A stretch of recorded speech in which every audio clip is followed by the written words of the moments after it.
తెలుగులో ఉన్న నేమ్స్ను ఇంగ్లీష్లో వ్రాసేటప్పుడు ఈ క్రింది నియమాలు తప్పకుండా మనకు తెలిసి ఉండాలి. అలా తెలిసి ఉన్నప్పుడు మాత్రమే మనం నేమ్స్ రాసేటప్పుడు మిస్టేక్ చేయకుండా ఉంటాము. అవేంటిదో ఒకసారి ఇప్పుడు చూద్దాము. తెలుగులో గుడి ఉన్నటువంటి అంటే ఏదైనా లెటర్కు గుడి ఇచ్చినప్పుడు దాన్ని ఇంగ్లీష్లో ఎలా రాస్తాము అనే అంశాన్ని కనుక అబ్జర్వ్ చేసినట్లయితే గుడి ఉండడం అంటే ఇక్కడ గమనించండి, అణాకు గుడి ఇచ్చినాం. సో అటువంటి లెటర్ వచ్చినప్పుడు ఈ గుడిని మనం ఇంగ్లీష్లో ఐగా రాసుకుంటాం. తెలుగులో గుడి ఉన్నప్పుడు ఇంగ్లీష్లో ఐను వ్రాయాలి.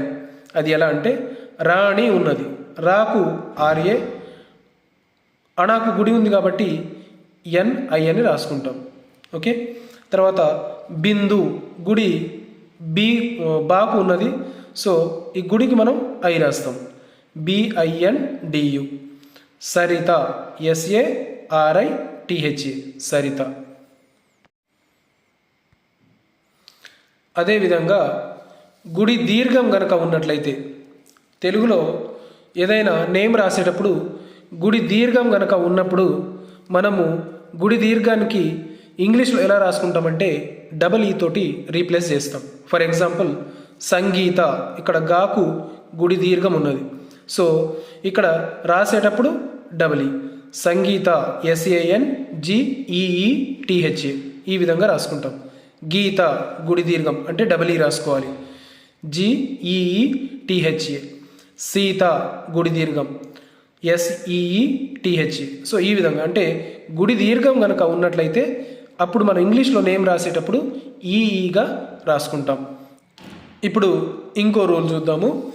తెలుగులో ఏదైనా అక్షరానికి అదే అక్షరం ఒత్తుగా ఉన్నట్లయితే ఇంగ్లీష్లో రాసేటప్పుడు ఆ లెటర్ను మనం డబల్ చేసి రాయాలి.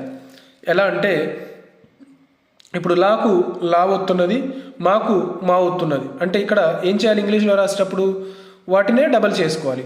ఎల్లమ్మ YALLAMMA, సో ఈ విధంగా రాసుకోవాలి.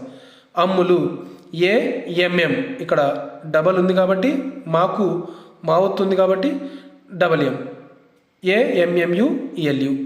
అదేవిధంగా బన్ను BANNU, ఇక్కడ NN ఎందుకు రాశాము అంటే ఇక్కడ నాకు నా ఒత్తుంది కాబట్టి. నెక్స్ట్ అమ్మ AMMA, ఈ విధంగా. నెక్స్ట్ ఇంకొకటి,